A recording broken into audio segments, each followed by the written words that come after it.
Hello and welcome to today's video daily blog with Sunil, where every day is extraordinary, daily breakthroughs available for you. And before I start, if you like what you hear in this video, make sure to you like our page, Sunil Bhaskaran Speaker, and I have the link probably down below somewhere. What I'm going to talk about today is how to connect deeply with people in your life, in your business, and in relationships. And the key is really in the art and science of listening.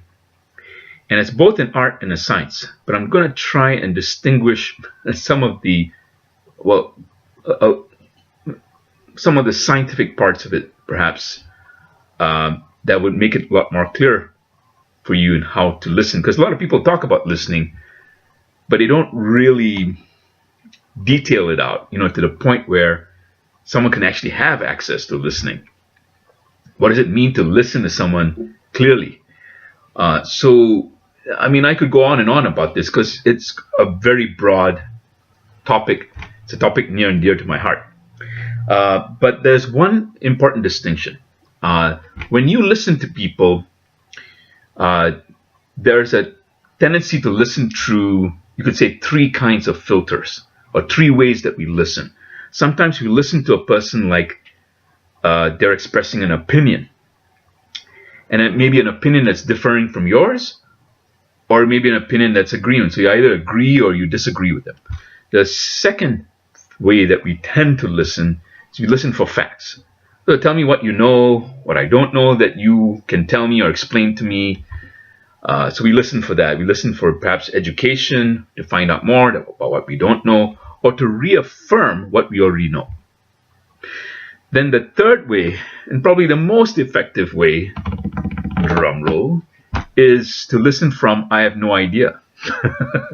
And it's probably the most effective way to listen if you think through it carefully. One of the main reasons why we have contentions or we're not effective when we listen to other people is we operate from those preconceived notions of either facts or opinions, rather than acknowledging that maybe I have really no clue. Now, even as I say this, I already know in my mind that I'm not perfect at this.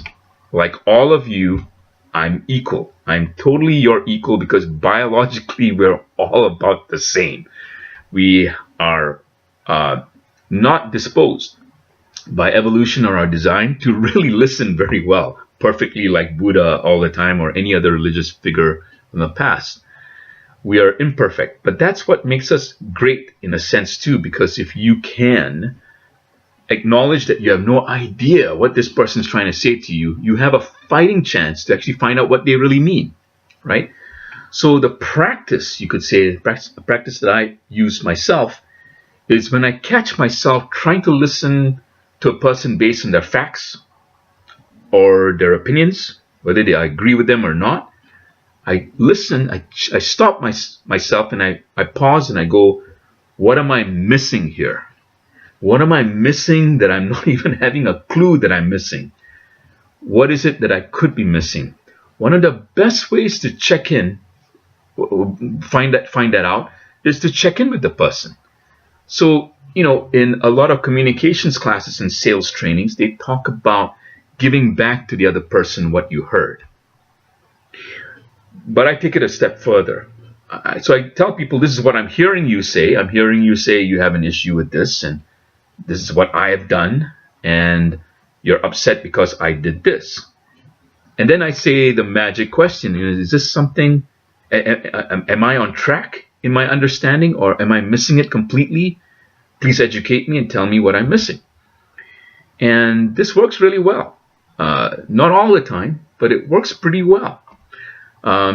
Because it communicates two things. One is obviously what I want to find out what's missing, but the other thing is it communicates to the other person a willingness on your part to, at least at a bare bones logical level, find out what's going on, right?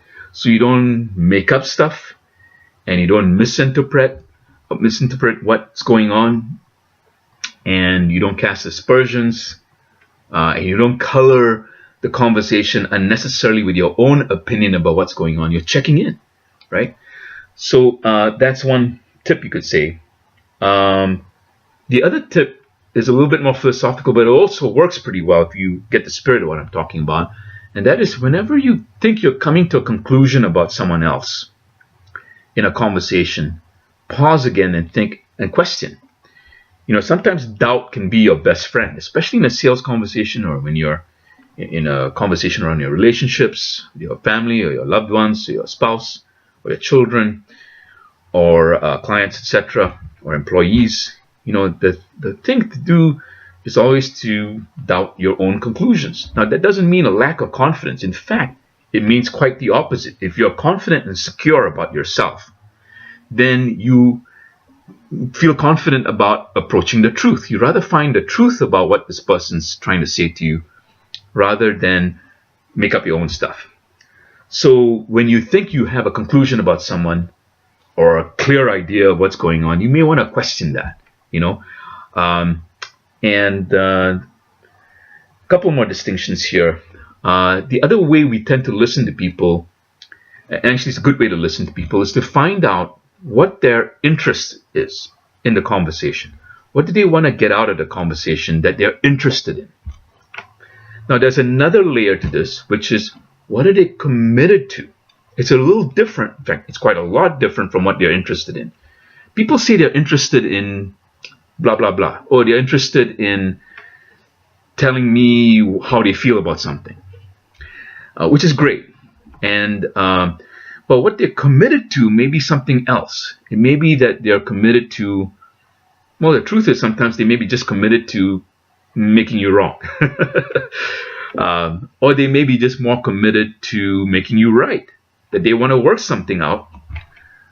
But you want to find out what they're committed to. What's the difference? Well, the difference is when they actually say, I'm willing to do X, Y, Z in order to resolve this. Or I'm willing to do this as a suggestion. I'm suggesting this, and I'm willing to also do the work inside of the suggestion for our business. And I'm willing to do the work, and I'm going to schedule myself to do the work with you. So you know that there's an element of commitment now rather than just mere interest level, right? And that's good to know because, a lot of times we misinterpret the conversation and we think that someone's really committed to doing something when they're just only merely interested. Oh, I'm just interested in doing this, but I didn't say I was committed to it. And that's good to get clear on, and that will prevent a lot of upsets. Another distinction is to listen for where you can create leverage. See, in many conversations, you may not be at the stage of the conversation where the other person's ready to do something. They may just need to express something. It could be a client, it could be a customer, it could be a prospect. They may not be ready to buy yet.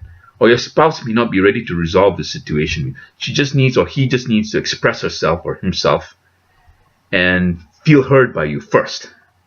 So if you try to jump ahead and try and have him or her get into action too prematurely, you may be overselling or causing too much pressure. So you got to distinguish where you have leverage, what people are ready to do, what they're not ready to do. Sometimes you can ask them, hey, so, I've been hearing you, listening to you, and I'm willing to listen to a certain point, and, I'm fine with that, totally fine with it. I'm curious what you think could be our next step. What would you like to do? If there is a next step, what would you like to do, or what do you recommend? And that puts sometimes, not the onus sometimes, but not the onus I'm saying, but more of, gives them an opportunity to share what they think and get them to think and work in partnership with you to come up with a solution or the next step that they want to move to. And that creates more of a partnership-based relationship. Sometimes you can't create that because the other person's firmly in the camp of not creating partnership with you. But that's good to know up front, right? Sometimes when I have adversarial conversations like that in the past, I just say, well, correct me if I'm wrong, but are you willing to resolve something or move to the next stage, or is this completely an adversarial conversation? I mean, I'm okay either way. I just want to be clear. And it's good to clear the air like that because, if you get an honest answer, then you know where you're at, and you can decide which next steps you want to take, rather than spending too much time on the relationship. Sometimes it's better to say, hey, it's not going to work out, right? The next distinction is really patience. And patience is a virtue kind of lacking for a lot of us, myself included sometimes. And it takes patience and practice with these distinctions over time to develop the skills. The skills are not going to be ingrained in your mind or your brain overnight. We're not biologically equipped to become fantastic super listeners and great salespeople and have outstanding judgment all the time. It takes practice, and I hope these distinctions have helped you. And again, if you like what you hear, please like us on the page, Sunil Bhaskaran Speaker. And I look forward to sharing more stuff with you in the days and weeks to come. Take care. Have a great day.